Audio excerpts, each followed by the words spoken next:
The United States has deployed missile defense system, so-called missile defense system, into Romania, what they call Aegis Ashore. The Aegis warships made in Bath, Maine, where I live, are outfitted with these missile defense systems, SM-3 interceptor missile, and in fact they have the best testing record of all the various missile defense systems. There are about 4 or 5 different missile defense systems. Some test better than others. This one tests the best. So well that they decided, let's call it Aegis Ashore as well, and put it on the ground. And so the first permanent Aegis Ashore deployment is now in Romania. And they're going to do another one in Poland next year. Oops. So the groundbreaking, here it looks like they're digging a grave, but actually it's a groundbreaking for these systems. They're very excited about Aegis Ashore, and they have the testing area on the island of Kauai in Hawaiian Islands for the Aegis Ashore system. So coupled with the onboard ships and this particular system, they're very excited about it. And what you should know about missile defense is that it's a key element in U.S. first strike attack planning. The idea is that after you launch a first strike attack on Russia or China, try to take out their ground-based nuclear forces, they then fire a retaliatory strike. And it is then that missile defense is used as a shield to pick off the retaliatory strike, giving the U.S. a quote-unquote successful first strike attack. When George W. Bush became president, one of the first things he did was withdraw from the ABM treaty, the anti-ballistic missile treaty that outlawed these destabilizing systems. Now today we hear both Russia and China say, forget about nuclear disarmament negotiations. We can't afford to negotiate. We can't afford to reduce our levels of nuclear weapons at a time when you're introducing the shield. All right, it gives you an advantage. So forget about it. And so today the U.S. is on steroids, encircling both Russia and China with these systems. At the same time, the United States has now moved into Ukraine, fostering in early 2014, directing a takedown of the Ukrainian government. Victoria Nuland, working for Hillary Clinton at the time as Assistant Secretary of State for European Affairs, bragged that the U.S. spent $5 billion on the operation to take down the legitimately elected government of Ukraine. And the first thing that the new parliament in Kiev did after the takedown was to outlaw the speaking of Russian in Ukraine. Now imagine that. Well, as you can see here, this is mostly Russian speakers, or this color here, which are primarily along the Russian border in the eastern Ukraine, what's called the Donbass region. And so the people in the Donbass region began non-violently protesting, not Russian separatists as we hear in the media in America, but federalists saying we should be able to speak our own language, we should be able to elect our own mayors instead of having them appointed by the government in Kiev. We should have local autonomy. And so they began circulating petitions and having marches, nonviolent marches, and circulating petitions saying, we want to be able to speak our own language. And as a result, what happened? They were attacked by the Nazis in Ukraine, in western Ukraine, over near Poland. This is the breeding ground of the Nazis in Ukraine. During World War II, when Hitler swept through Ukraine in its invasion of the former Soviet Union and ultimately Russia, when they passed through western Ukraine, a guy by the name of Stefan Bandera, a nationalist, put on a Nazi uniform and organized his followers to join the onslaught of Russia. And so he's hated. He's despised within the Russian community, right? Whether it's eastern Ukraine or whether it's in Russia itself. And so today the Bandera forces are instrumental in the government in Kiev And they've been the ones that have leading the attack in eastern Ukraine, shelling schools, hospitals, daycare centers, churches, housing blocks, apartment blocks, killing thousands of innocent people.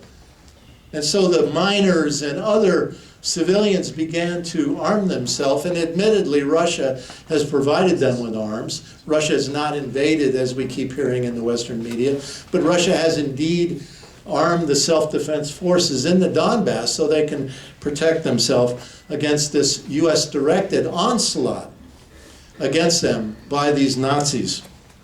In fact, if you just Google it on YouTube, US ambassador visiting Western Ukraine base. In Western Ukraine, there's now a base where the US Special Forces from Fort Carson, Colorado come and train these Nazis who have now been incorporated into the National Guard, which didn't exist prior to the coup d'etat that the US directed in that country.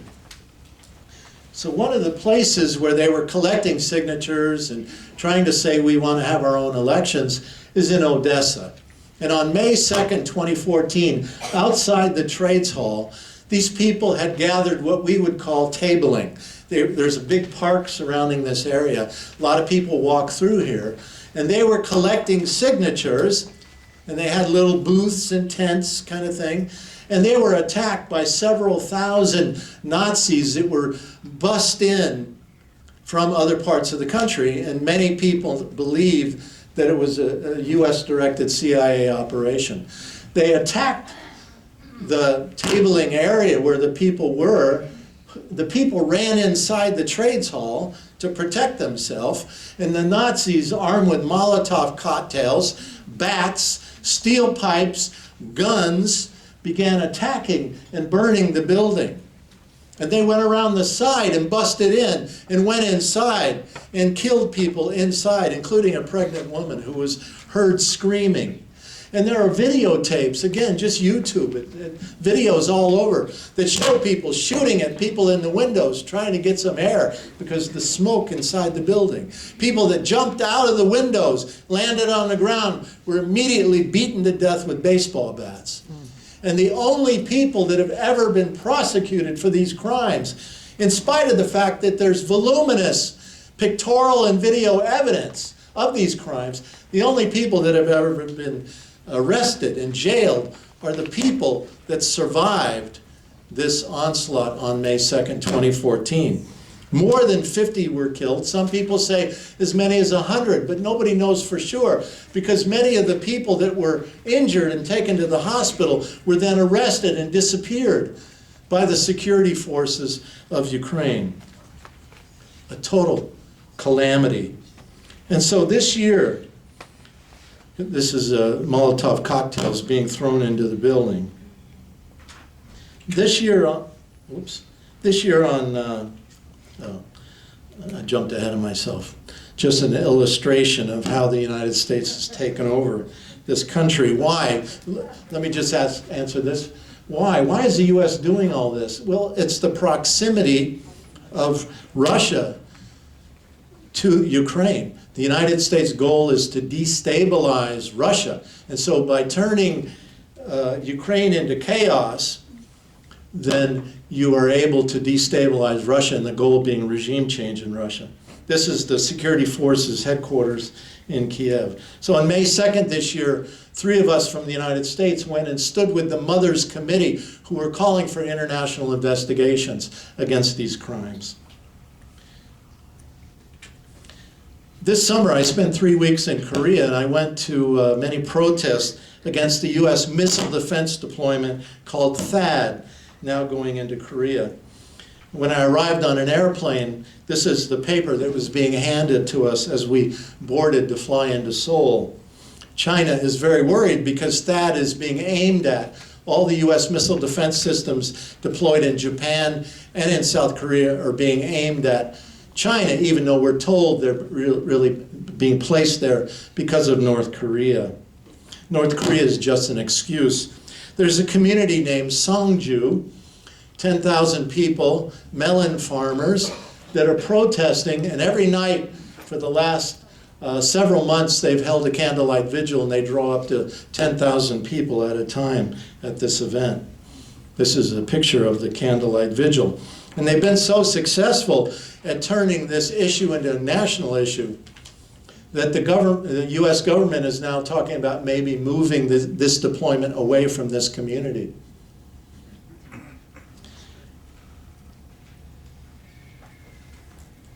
The interesting thing about Songju is in the last election, this is a conservative community, in the last election, 86% of the residents voted for the right-wing government in Korea.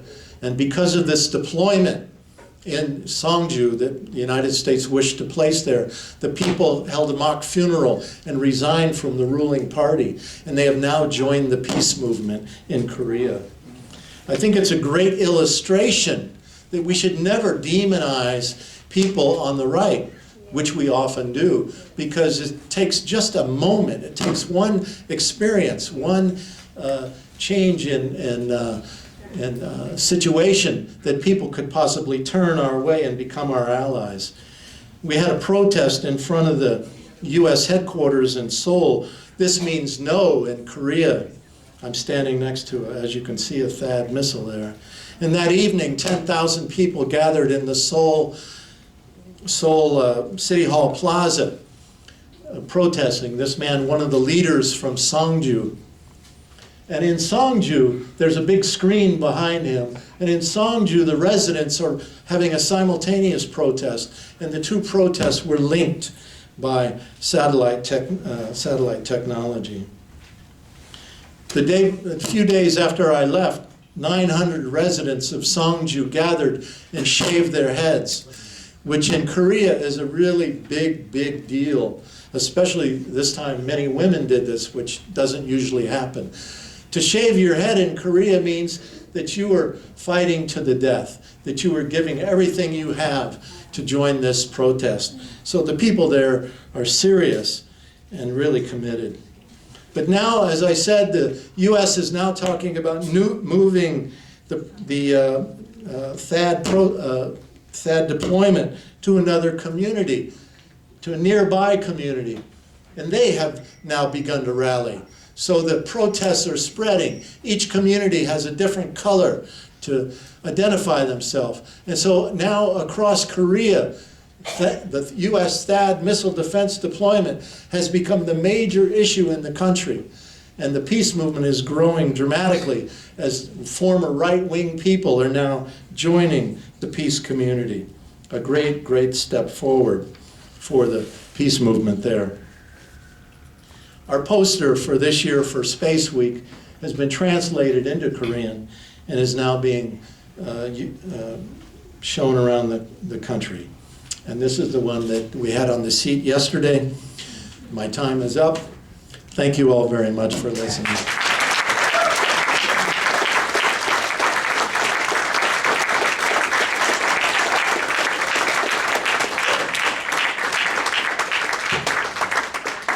Thank you, Bruce. Our next speaker is Miriam Pemberton. Miriam is a research fellow at the Institute for Policy Studies. She directs its Peace Economy Transitions Project, which focuses on helping to build the foundations of a post-war economy at the federal, state, and local levels. She co-chairs the Budget Priorities Working Group, the principal information sharing collaboration of all U.S. NGOs working on reducing Pentagon spending. She is co-editor of the book Lessons from Iraq, Avoiding the Next War. Formerly, she was editor, researcher, and finally director of the National Commission for Economic Conversion and Disarmament. She holds a PhD from the University of Michigan. Let's welcome Miriam.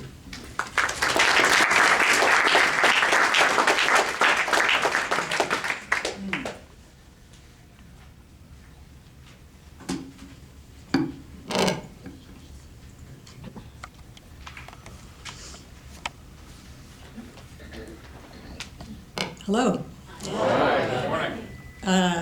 So I was driving in today, and I was driving behind a car that had a bumper sticker that said, I'm already opposed to the next war. And I thought, oh, this person must be going where I'm going. Didn't turn out to be the case, but it's lovely to be among friends. So as Robert mentioned, I work on tackling the economic underpinnings of war and building a peace economy. So I thought what I'd do in this short time is just sort of quickly review the requirements for building a peace economy, and then where we are in the current moment, and then offer a couple, what I see as rays of hope. There we go. So building peace economy has two parts. One is to cut the military budget and reinvest. It's not enough just to cut the military budget.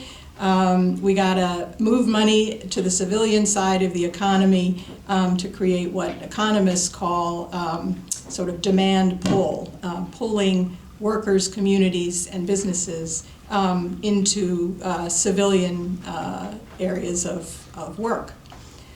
And the other thing that's required is sort of overcoming inertia, that is, helping workers, communities, and businesses kind of get from here to there, and involving targeted assistance and also building models showing that there's life after defense contracting. So I won't waste your time telling you things you already know. Cutting the military budget it's not looking good right now. Both of the presidential candidates that have an actual shot of being president this time around are talking about more money for the military. And they are, of course, bolstered by what I call the congressional political protection racket that has weapons contracts spread out among all congressional districts. The F-35 fighter jet that is the most expensive weapon system ever envisioned at $1.5 trillion and counting. It's built in 46 states, so there's the protection racket right there. And then you have the revolving door where generals who are negotiating with the contractors then go and work for the contractors and then begin lobbying the Pentagon for more contracts. So it's possible that Pentagon spending won't actually rise in the next period. You all know about this Budget Control Act that has put caps on both military and domestic spending. And what we've had is a sort of stalemate between the defense hawks who want to raise military spending and keep domestic spending where it is or cut domestic spending, the domestic hawks that want to do the opposite, so they're in stalemate, and then there are the deficit hawks that have been sort of keeping this in as I say, a stalemate. Meanwhile, so it's possible that we won't have increases in Pentagon spending, but as you all know very well, we're spending more than the next 8 countries put together. And more than we spent during the Reagan military buildup. So in terms of reinvestment, converting swords into plowshares, a great idea. The question has always been conversion to what? And what I've been saying since the post-Cold War period, what we said back then was we need a new national mission to take the place of winning the Cold War. And what we said back then is even clearer today, that new national mission should be creating an environmentally sustainable economy. As the planet warms, it's even clearer that this is an absolutely urgent priority. And so that basically means a new industrial policy. And now we get to my rays of hope. I think in the current, on the current horizon, the closest thing we might get to an industrial policy, a civilian industrial policy, as opposed to, of course, the military industrial policy, which is very well entrenched. The closest thing we get to that is the bipartisan support for infrastructure investment. So what would that be? Well, for Donald Trump, it would be basically paving paradise. And for Hillary Clinton, I think it would be a lot more like the stimulus package that we had early in the Obama administration, which included about $80 billion for investment in clean energy and transportation technology. So I think if we have a Clinton administration, she will be pushing for something like that, which would be a good thing. Of course, if she's going to build up the military, where's the money going to come from? That's the big problem. I would say that winning this fight really depends on coalition building. We're not going to win it by ourselves. We can only win it by making alliances with other strong movements. So this points, in my view, to connecting the anti-war movement and the climate movement. It's not a new idea. We've got all sorts of campaigns. The No War, No Warming campaign has certainly been focused front and center on that kind of alliance. Just last week, the U.S. Labor Against the War came out with a really nice video on climate change. The Machinists Union, which is one of the most defense-dependent unions in the country, just passed a pretty strong climate change resolution at its national convention. That was a pretty big deal. And then the International Peace Bureau Conference, it's going to happen next weekend in Berlin. Its title is Disarm for a Climate of Peace. So there's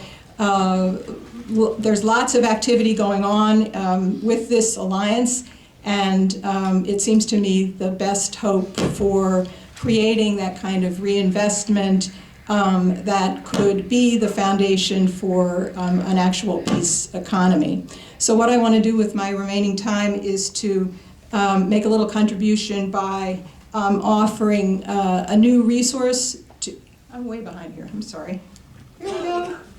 Okay, no, I'm not. All right, so this is the resource that I'm going to be putting out week after next. And I'm going to be delivering it at the Berlin conference next weekend. And so I'm giving you a little preview, but please don't, if you're a tweeter, don't tweet about this until next week when I actually put it out. At that point, I would absolutely love your help in getting it out. So it's built on the idea that it's a good thing that the U.S. military has identified climate change as a major national security threat. It's problematic in a lot of ways we could talk about, but I do think it is an opportunity. So I've been doing a series of reports comparing federal spending on military security as opposed to climate security.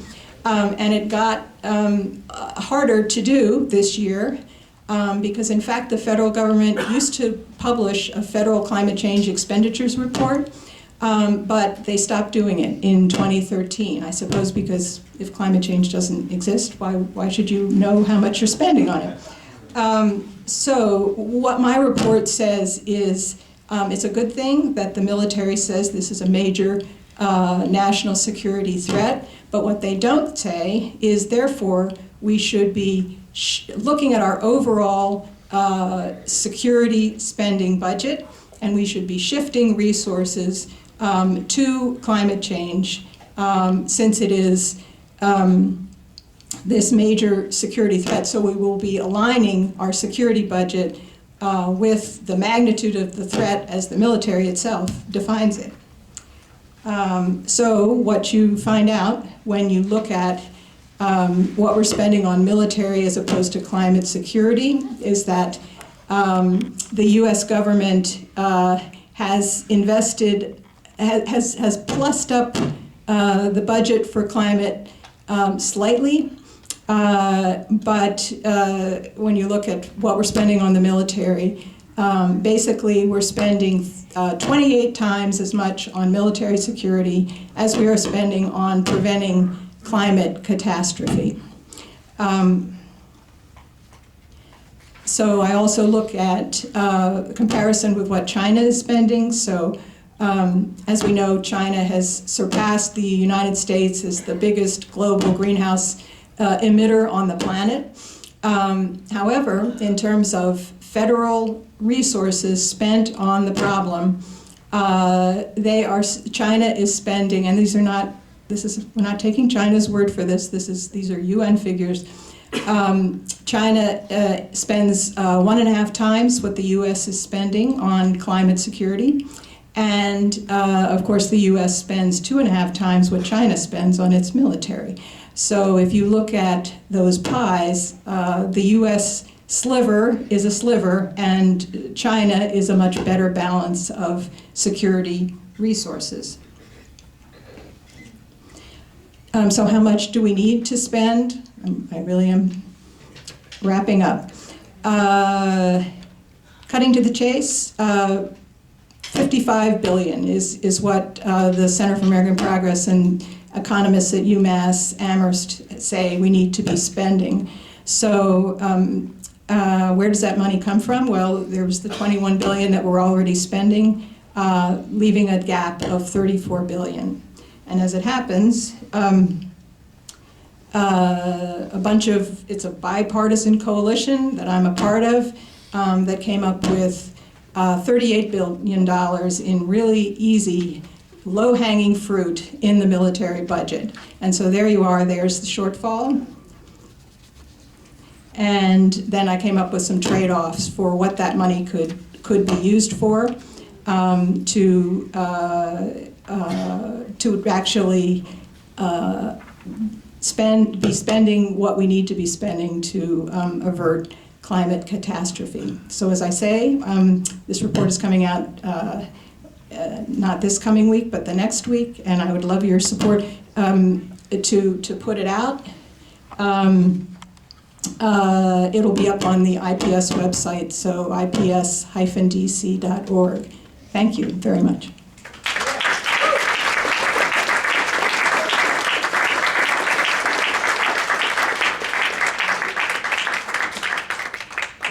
Thank you, Miriam.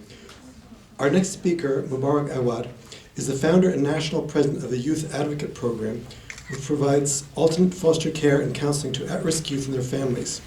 He's also the founder of the Palestinian Center for the Study of Nonviolence in Jerusalem, and was deported by the Israeli Supreme Court in 1988 after being jailed for organizing activities involving nonviolent civil disobedience. Dr. Awad has since formed Nonviolence International, which works with various movements and organizations across the globe.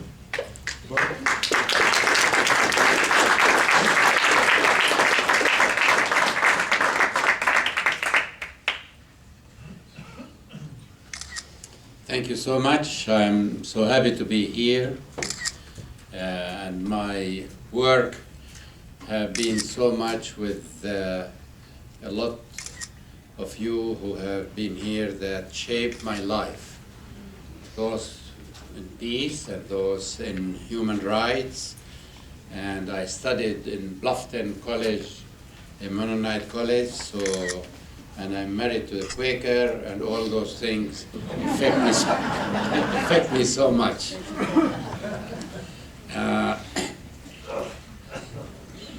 The Palestinian issue at this time is not being heard of so because of what happened in Syria and what happened in Lebanon and what happened with the ISIS. But we are still there, and we are still struggling, and we are still under occupation, and our land still being taken from us, and more settlements on our land, and we are still resisting. So that's where we are at now.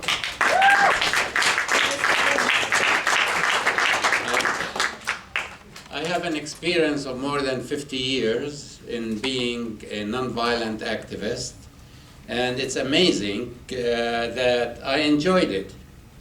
And the enjoyment is good and bad, happiness and sadness. But really, it changed my life. It changed the life of my family around me. And it affects so much have on my children. So those of you who are in peace and in nonviolence, in activism, please understand that affect your children too and people around you. I have a very strong family, and the most enjoyable part of my family is to come and see me in jail. And they enjoy that every time, because every time I have a new story for them. And that's becomes. Being a Palestinian is not easy. And having difficulty in presenting myself as a Palestinian, also as a Christian Palestinian, and that confused a lot of people because they think that being an Arab, I have to be a Muslim.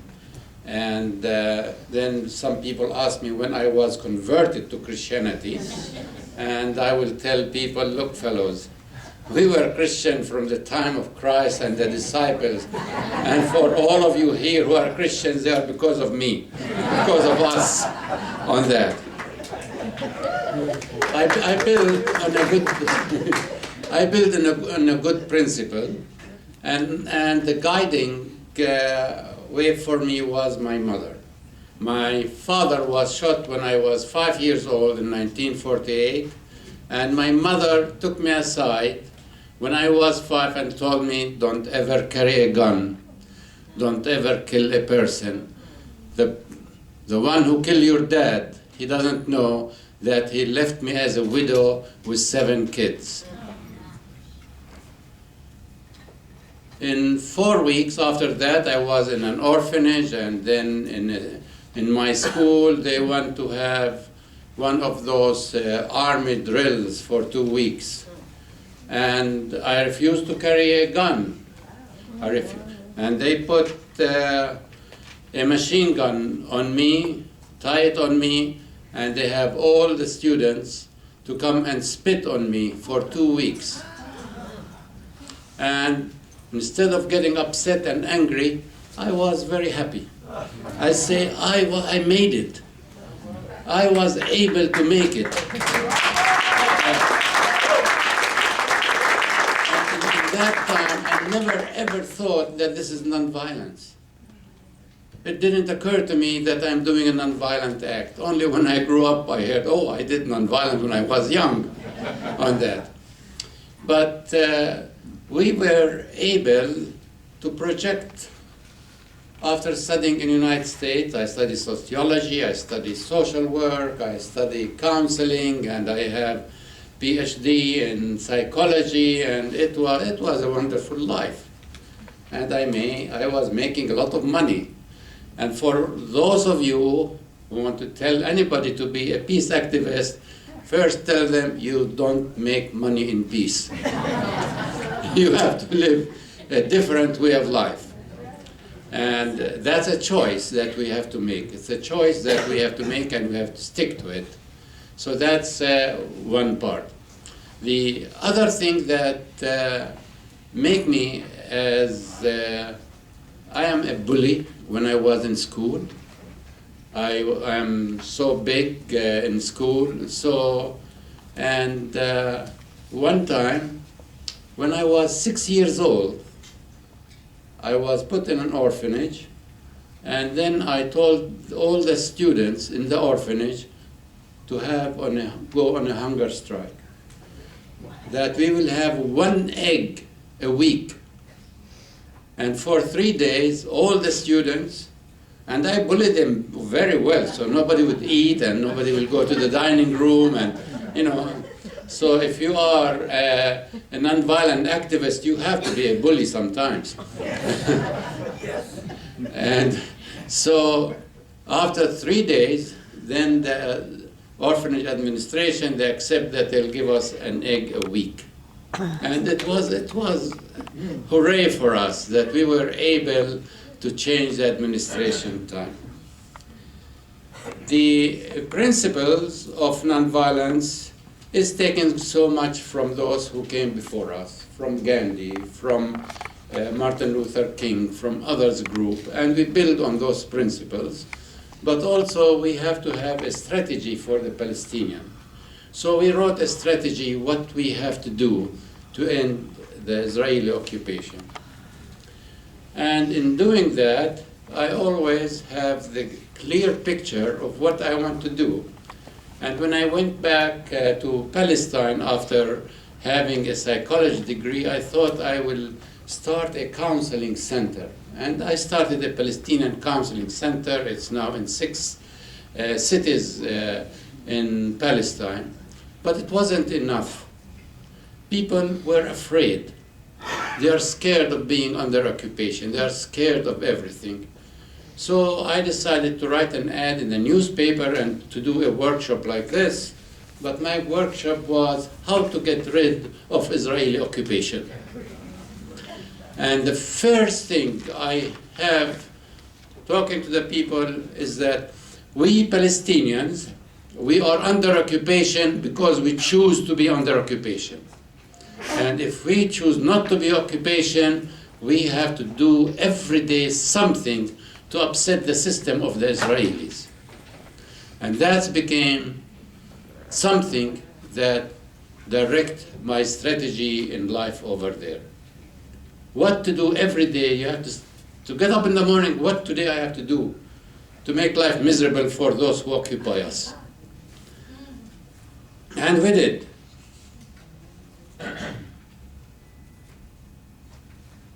We started saying to the Palestinian, don't pay taxes for the Israelis.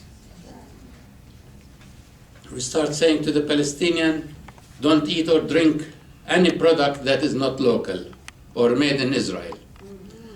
We start telling the Palestinian, you know, the watch that you carry, the time you carry, the Israelis say change time. Why do we have to listen to them? We'll change time when we want to change time. So now when you go back and you see what time, is it Palestinian time or Israeli time? And that becomes something. But on top of that, that we told the Palestinians that we have to get ourselves trained in nonviolence. And this training have to do a lot with changing our attitude, that not only thinking that the armed struggle is the only solution for our efforts, that there is an alternative. So we went into the translation of books, of writing books, of getting books. I am not from a big family or a clan there. I am not rich over there. But,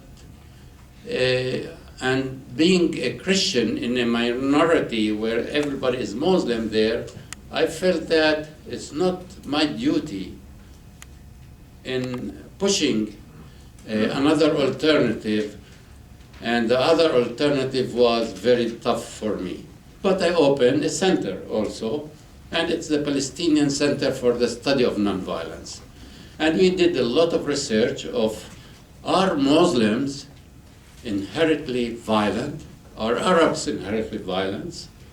What king would do if he is in Jerusalem, if he's a Palestinian? What Gandhi would do if he is a Palestinian? And we went through those activities.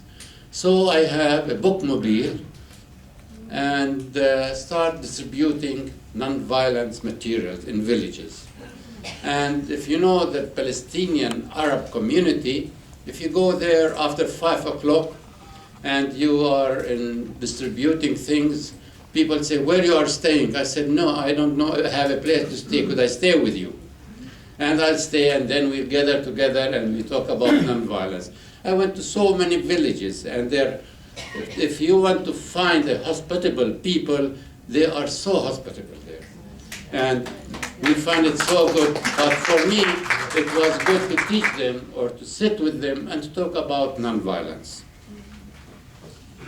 It's very tough for a group of Palestinians or anybody to lose a country, to be under occupation, to have half of your population refugees, to divide. We are divided like 4 or 5 areas in Palestine. We have Palestinian who are Israeli, Arab, we have Palestinian in Gaza, we have Palestinian in the West Bank, we have Palestinian in the diaspora, we have Palestinian in refugees. So we have so much divided.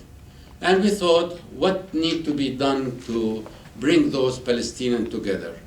And I have several things for you to really look at and see how those are.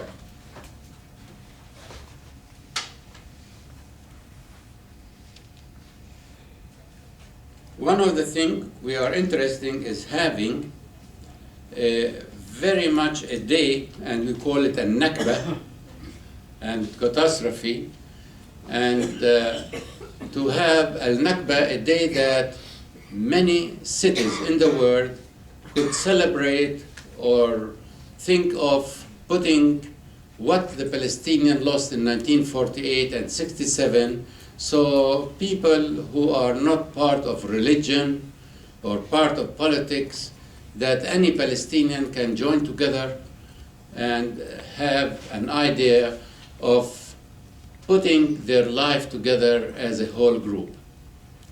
And this will be done hopefully next year, and we are pushing it hard. The second thing that I'm so much interested is in communication.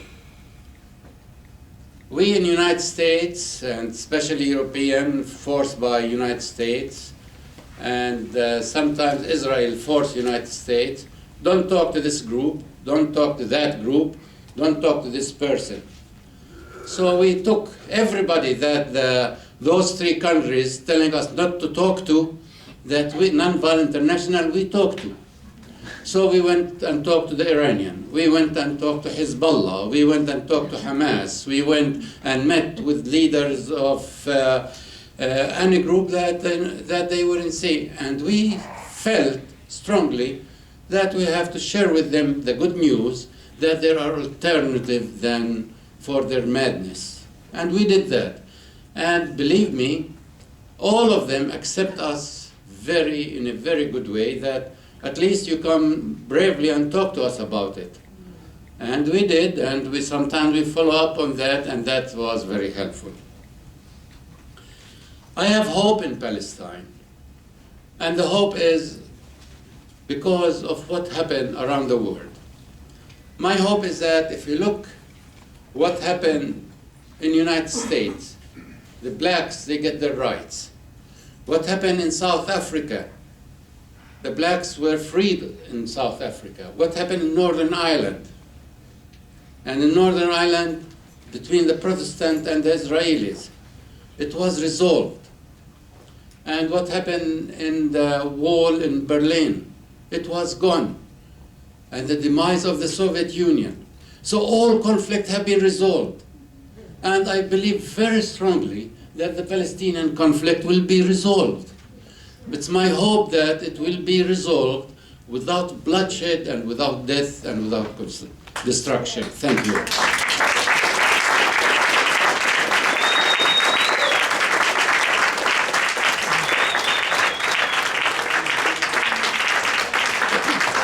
Thank you, Mubarak. I would like to ask the 7 people who are giving presentations to quickly come forward. The workshop people, please come forward. We have